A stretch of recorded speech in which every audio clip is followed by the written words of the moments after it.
With Clark and Reese gone, new crop of talented women's basketball players ready to take over.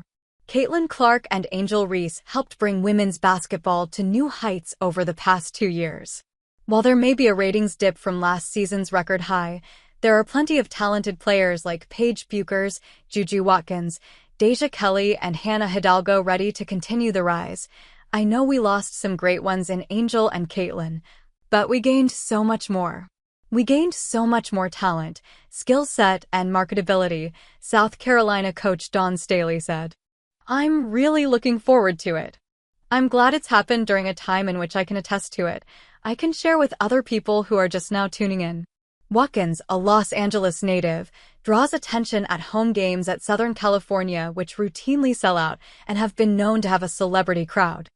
I don't know that there's been a young African-American superstar in women's basketball at this age be able to have this platform, and I think that's gonna do a ton for communities both in LA and across the country, USC coach Lindsay Gottlieb said. I wouldn't bet against her to be able to handle anything. At the same time, it's our job to prep her for what might be coming and make sure she's able to have joy and be a kid. USC sought out advice from Iowa on how to handle the crush of attention that is on Watkins this year. The USC sophomore said that it was special that Caitlin Clark, the first time they met, offered to help her if she ever needed advice on how to navigate being the face of women's basketball. She's great. Goes to show how good a person she is outside of basketball, Watkins said. To have that kind of mentorship and that relationship with her, it definitely means a lot. She's had the biggest impact on women's basketball, and being able to see her journey is really inspiring. Watkins is part of a really talented sophomore class. 3 of the 5 preseason All-Americans are sophomores, the first time that's ever happened. I never thought I would be the face of something, said Hidalgo, who was one of the 3 All-Americans. I didn't have any expectations coming in. I just wanted to come in and play basketball and, of course, win. Just to see this generational talent is just something unlike any other. Bueckers and Kelly bridged the gap between the next group and the previous one. Both entered school the same time Clark did. Bueckers' career was sidelined for a bit by injury, while Kelly is part of the last class that can take advantage of a COVID year. I think we had one of the best classes, my 2020 class, in a while, said Kelly, who transferred to Oregon from North Carolina for her final season.